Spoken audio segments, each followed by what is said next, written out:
DDH Rishika మినప సున్నుండలంటే స్వచ్ఛమైన నెయ్యి బెల్లంతో తయారు చేసినవి. ప్రోటీన్, మినరల్స్ అండ్ ఫైబర్ ఉంటుంది. శక్తికి తేజస్సుకి DDH వారి రిషిక సున్నుండలు. రుచి అమోఘం, శక్తి అపారం.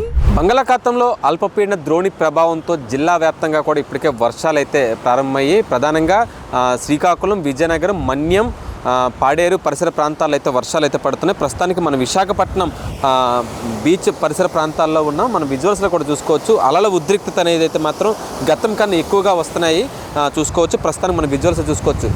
సముద్రంలో ఎక్కడ కూడా మత్స్యకారులు ఎవరో కూడా వేట కూడా కనీసం వెళ్ళే ప్రసక్తి కూడా కనిపించట్లేదు. అంటే అలల ఉద్రిక్తత కూడా ఎక్కువగా ఉంది. వాతావరణ శాఖ అధికారులు ఇచ్చిన సమాచారం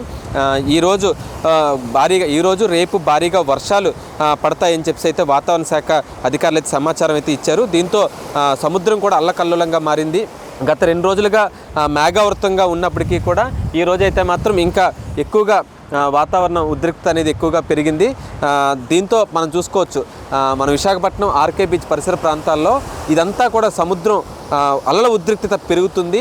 దీంతో ఎవరు మత్స్యకారులు కూడా ఎవరు వేటకు వెళ్ళొద్దని చెప్పి అయితే అధికారులు సమాచారం ఉండడంతో ఎక్కడ బోట్లు అక్కడే ఉండిపోవడం జరిగింది. అయితే మరో పక్కన ఈ సమయంలో వర్షాలు పడడం వల్ల అయితే తీవ్ర ఇబ్బంది అయితే ఎదుర్కొంటున్నారు స్థానికంగా. ఎందుకంటే వరి కోతలు కోసేసి పొలాల్లో ఉంచుకునే పరిస్థితి, అది పండగ ఫెస్టివల్ టైంలో తీసుకొచ్చి ఇంట్లోకి తీసుకొచ్చే సమయం. అలాంటి ఈ సమయంలో ఒక్కసారిగా వర్షాలు పడిపోవడంతో పూర్తిగా తడిచిపోతున్నాయని చెప్పి రైతులైతే ఆందోళన వ్యక్తం చేస్తున్నారు.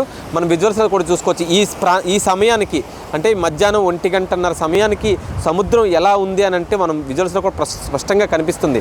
ఈ ప్రాంతం నుంచి ఏంటంటే ఇప్పుడు వేటకు ఉదయాన్నే వెళ్ళి ఈ ప్రాంతం నుంచి వేటకు వెళ్ళి అనంతరం ఒడ్డుకు చేరుకునే పరిస్థితి కనిపిస్తుంది. పడవలన్నీ కూడా ఈ సమయంలో ఒడ్డుకు వస్తాయి. అయితే ఇప్పుడు ఎక్కడా కూడా కనీసం పడవలన్నీ కూడా ఎక్కడ కూడా వేటకు వెళ్లకుండా ఇక్కడ ఆగిపోయే పరిస్థితి. దీంతో అలల ఉద్రిక్తత ఎక్కువగా ఉండడంతో పాటు పోలీసులు కూడా అటువైపు కొంతమంది బీచ్ పరిసర ప్రాంతాల్లో ఎవరిని కూడా ఇటువైపు వెళ్ళనివ్వకుండా కొంత గస్తీ అయితే నిర్వహిస్తున్నారు. మరో పక్కన చూసుకుంటే ఈ తుఫాన్ ప్రభావంతో మరో 2 రోజులు ఉంటుందని చెప్పడంతో పాటు మత్స్యకారులు ఎవరు కూడా వేటకైతే వెళ్లకుండా ఎక్కడ బోట్లు అక్కడే వేసడం జరిగింది. విశాఖపట్నం నుండి కెమెరామెన్ రాజేష్తో ఆనంద్, ABP దేశం.